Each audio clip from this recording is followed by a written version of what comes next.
You're going to bully a little girl and spit water in her face at the water park? Prepare for the tempest. So I took my 2 young sons to the local water park yesterday. They had a blast. I stayed in the lazy river most of the time with them. I tend to stay about 10 to 20 yards behind them, close enough to keep an eye on them, far enough for them to have fun. I'm minding my own business, floating in the lazy river when suddenly a wild bully appears. Cue 10-year-oldish husky boy who's following around a much smaller girl. I'm observing over the course of a few laps of the river as this little turd boy is constantly teasing and intimidating this little girl that's like half his size. I lap them. I'm now right behind victim and bully, my own son's constantly in my view, and I get close enough to hear bully talking trash to his victim, trying to get her to leave the pool. She's visibly scared and trying to get away from him. There are no accompanying adults with these children. This is when I see the bully take a mouthful of water and flat out spit in the girl's face.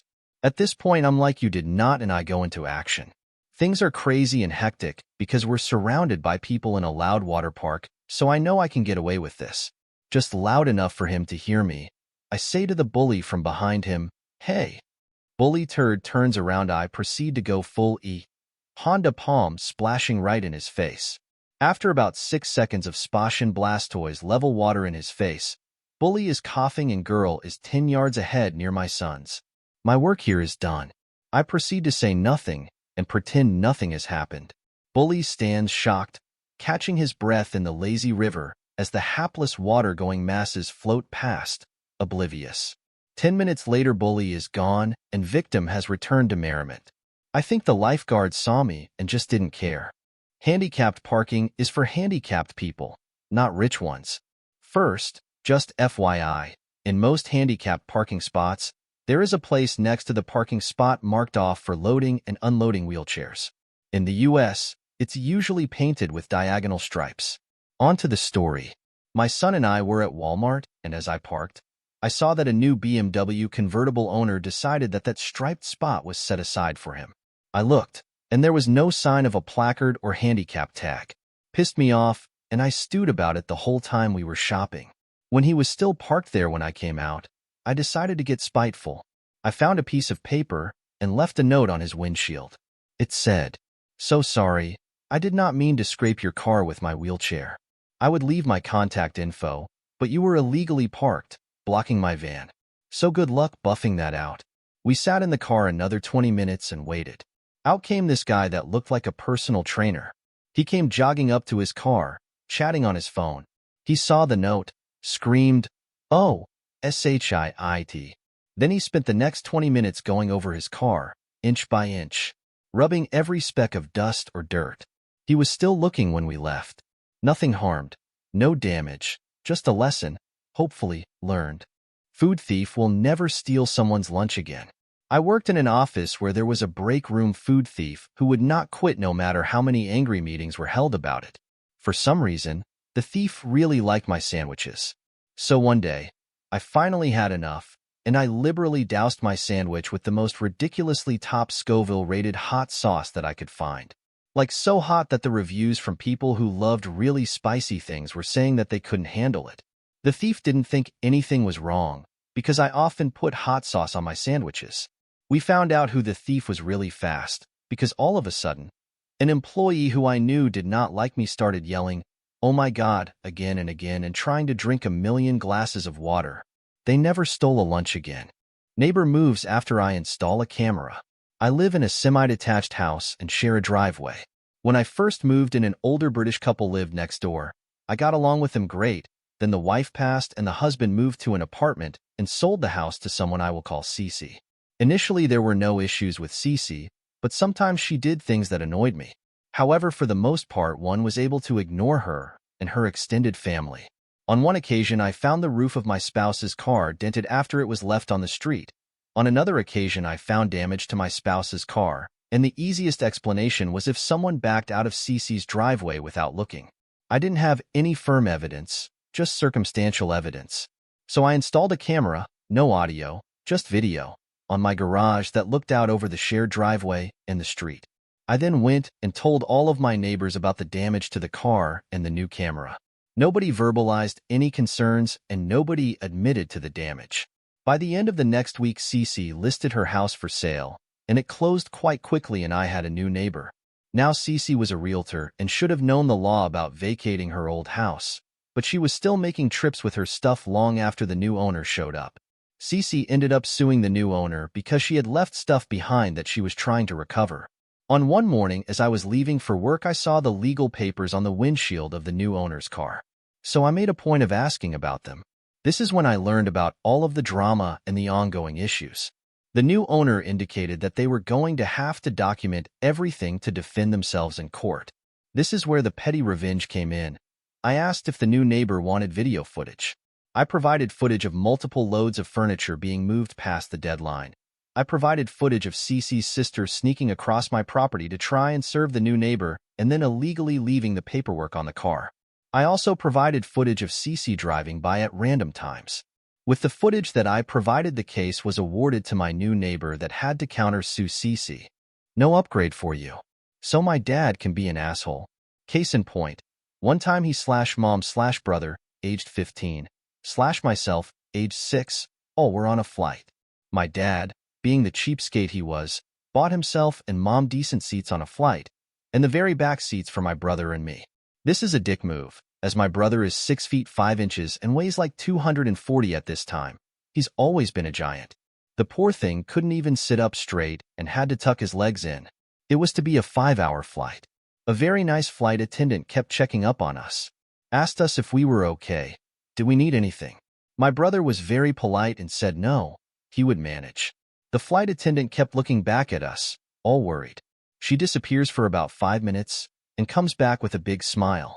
She says she can't stand to see my brother so clearly in pain, and they has a lot of space in first class. She tells us the seats are ours and to follow her to our free upgrade. We pass our parents on the way to the front, and my dad asks the flight attendant where we're going. She explains the situation. He asks if he and my mom could sit with us. In a brief moment of genius, I look at the flight attendant, tell her I don't know these people. My brother agrees, and they're left in their inferior seats next to a mom with a crying infant. We got free in-flight meals. We both got grounded once we landed. Worth it. I'll have a Big Mac, small fries, and a serving of humiliation, thanks. One evening, I was at my local MCD's, waiting in line to satisfy my cravings for some real junk food. It was a rather busy night, so the queues were longer than usual. I was standing about 1.5 feet behind the person in front, far enough to not invade their personal space, but close enough that I was obviously in the queue. This was before COVID, when social distancing was a thing. Some smug guy decided that the space in front of me had his name on it, so he squeezed himself into the gap, brushing up against both myself and the person in front. From his body language, I could almost hear himself think, "What a sucker. Personal space is for losers who want to wait longer for their meal." I have about as much respect for queue jumpers as those who fart in lifts or demand free stuff because they're social influenzas, SP. So I started hatching my plan for petty revenge. Should I tap him on the shoulder and nicely ask him to move to the back? Berate him loudly to make everyone gawk at him? Put him in a rear naked choke and go all MMA on him? In the end, I decided that the best revenge was to do nothing. A few minutes later, he finally reached the front of the line and began dictating his order to the MCD's crew member. "I'm sorry, sir. This is the pickup line for those who have already ordered. You can place your order in that other queue over there. Wake me with your alarm? Guess my day starts now, too. I, 28F, live with my boyfriend, 29M, and one roommate, 35M, in a house that I own. They both work at the same company, so their workday starts at 6 a.m. I WFH, so I sleep/get up pretty much whenever I want. It's worth noting that I am a very light sleeper, and my boyfriend is a fairly heavy sleeper that I usually have to wake despite his alarm. My boyfriend's alarm goes off at 5:30. He usually gets dressed and heads to work by 5:40, which is fine. In those 10 minutes, I'll pack his lunch, make him coffee, and get him set up for the day. My roommate, however, has a very loud, blaring alarm that goes off every 5 minutes between 5 and 5:30 when he finally rolls out of bed and gets ready. Even on weekends, he'll sometimes let his alarm go off until 6 until it finally shuts off on its own. It's very annoying. I have no idea why he sets his alarm to be so damn loud that the whole house hears it, especially since he's also a light sleeper. supposedly, and has expressed before that me watching TV in my room at night keeps him up, even if I close the door. If the alarm was quieter, I wouldn't care, but at that point he wakes my dogs, and he's even woken my boyfriend's daughter, 3F, who stays with us on occasion.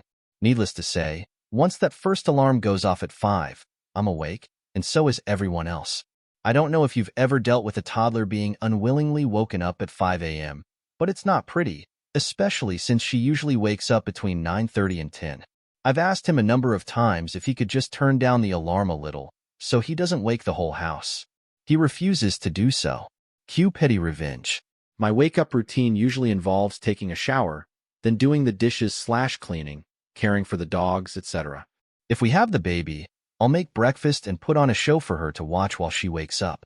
2 of my 3 dogs are fairly large, so they make noise when I let them out of their crates and feed them. So, the past few days I've been dragging my ass out of bed at 5 and starting my routine, none of which I do quietly. I'm awake anyway, and it's my house, so I can do what I want. The toddler will usually fall asleep again on the couch, even if I turn on the TV, so I put a show on for her at a normal volume. At 5, my dogs are energetic, so I let them out of their crates to run around. At 5, dishes? 5 Uhr morgens, Baby. TikToks in the living room? 5 again. Wake me up at 5, that's when my day will start. I haven't gotten much out of my roommate except for dirty looks and the occasional, "Why are you awake?" To which I simply respond with, "Because you woke me." He's not the sharpest tool in the shed, so he started to complain that I'm being petty for no reason. I again suggested for him to turn down the alarm or at least lessen the frequency, but he's refused to do so. Guess we'll all just keep waking up at 5. Except for my boyfriend, of course. He can sleep through virtually anything. Bless his heart. I should go wake him. Edit. A lot of people are asking the same stupid questions, and I'm tired of answering them. Yes, I pack my boyfriend's lunch in the morning. Yes, it's because I want to. No, nobody is in danger. Yes, I've tried talking to my roommate. No, I don't care what anyone thinks about our parenting/dog rearing. I just thought I'd share a silly little story about a small way I get back at my shitty roommate. This has gotten so out of control, I'm not going to answer any more comments. If you want more info, read what's already been written. To those of y'all who made me laugh and or gave alternate suggestions on how to deal with him, I thank you. I'll definitely keep some of this in mind as I move forward. Hopefully, I'll be able to post an update in a few months when he's finally gone. Peace. Tell me to cover up in my own yard. Be beholden to my thighs every summer. So this is more of an annual revenge thing. About 5 years ago, a greedy councilman put up 3 two-story apartments next door to our house. One of these has a direct view of our pool area, and a grouchy woman and her husband moved into it. Anyhoot, as we have done in the 15 summers before they got there, we all went for an afternoon swim. The woman was on her balcony and made a huge dramatic fuss about going back inside and closing her curtains. She then screeched at her husband when he tried to go outside. It's not like we were indecent or anything, just in our swimsuits. We laughed about it and continued having a nice afternoon at the pool while she roasted inside. A few days went by, and I decided it was too hot to be inside and went for a dip. I was in the middle of uni, and this was the only time I'd leave the house between assignments and tests. Now, I do not have a body that stops traffic. I am a regular, plump human whose Dorito-loving habits have begun to show around the lower body area. I take off my sarong and jump into the pool. After a few minutes, I sense someone watching me, look up and find a man on the balcony smoking and staring right at me. I make a bit of an aggressive, "What?" gesture and he scurries back inside, only to return with the woman in tow. The conversation went something along the lines of, "Excuse me? Could you not swim when my son is out here smoking? He just lost his job and this is the time he'd normally smoke, and you're out here naked and distracting him." Me? EW.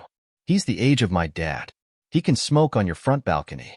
And I've lived here for, at the time, 15 years, so you can't blame me for being here naked.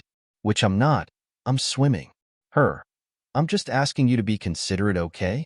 At this point, the grown-ass man baby was looking smug. Me, "If you don't like it, then move." And I continued swimming. They stood there for another 5 minutes before once again going inside and closing the sliding patio doors and curtains. Also, I was not naked, or indecent.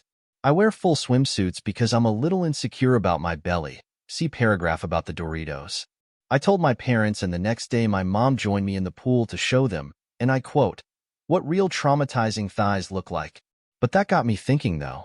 I could make their summers a living hell if closing all their curtains was how they'd go about seeing us in the pool. So now every summer, weather permitting, I go out and flash my thighs for a few hours in the afternoon and have them roast up in their apartment. It's been 5 years of this, and I will continue doing this until the day I leave home. Neighbor kept hogging the shared garden, so I kept his Wi-Fi hostage until he moved out. A few years ago, my GF and I used to live in a small building with only a handful of apartments and a tiny garden we shared with the rest of the residents. My neighbor was this guy everyone hated, constantly blaring music, leaving trash in front of his door, loud drunken grill parties all weekend, every weekend, and ignoring all requests to keep it down, citing his rights to be loud. You know the one. Our window had a direct view to the garden where he hosted said grill parties, despite numerous requests to let other people use the space too. And one day I noticed he had a similar sound system to ours. It required no authentication for a Bluetooth connection, so I wrote a program that would connect to his speakers the moment he turned them on and played the same 15 seconds of gay porn sounds on repeat. He kept taking the speakers to the service, which obviously didn't help, so he bought a newer set. His new sound system could connect to Wi-Fi. Since he made the mistake of loudly announcing his Wi-Fi password to his guests regularly, I connected to it, realized he never changed the default router password, and wrote another program that connected automatically and kept rotating his admin PW. I even set up my old laptop to run this program continuously. It also kept streaming gay porn to his TV at random intervals, printed a luscious dick pic whenever his printer came online, and either abruptly changed the volume of his speakers every 47 minutes or kept subtly increasing/decreasing it through several hours. I saw people from our ISP at his apartment several times trying to fix his network, to no avail. The moment they reset his Wi-Fi, my program was already there, changing the admin PW. After about 3 months of this, they gave him a new router with a new password, which he never changed, and promptly announced to his friends the following weekend. Instead of his usual blaring music, we listened to him yell and smash kitchenware the last few weeks before he finally moved out. It was like music to our ears nonetheless. You are not passing me again just so you can slow down again. As a trucker, I come across slow drivers, and when I pass them, they speed up to pass me and slow down again. Don't know the logic behind it. Today I came across another one and thought, time to teach him a lesson. I had to pass that guy 2 times, and he was going for a 3 time to slow down in front of me. Well, I accelerated to catch up to a car in left lane, 2-lane highway, to block him in.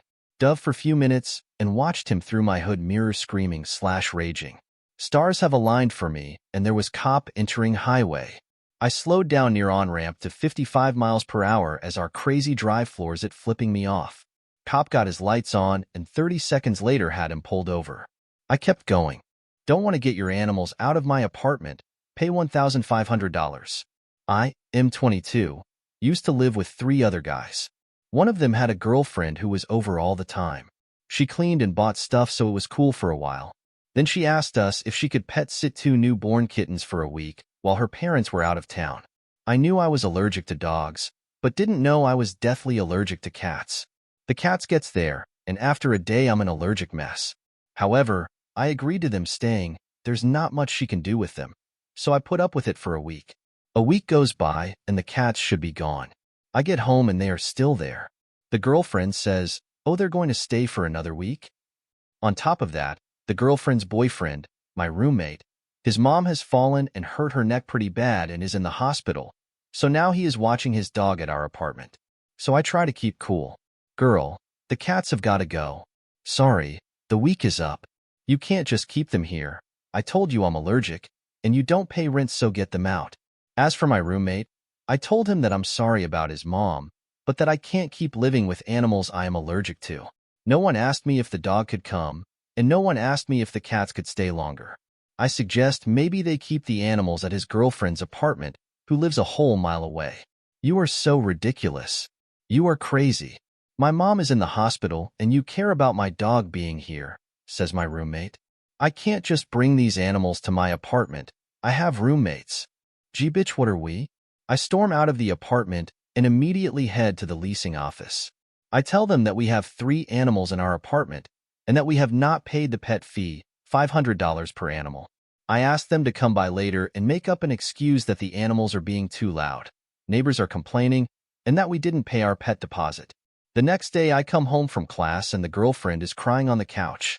The leasing office came by and said we had to get rid of the animals due to complaints. Oh no, I responded. Luckily they got a warning about the pets and didn't have to pay the $1,500. I suck at confrontation, so I love when other people can take the reins for me.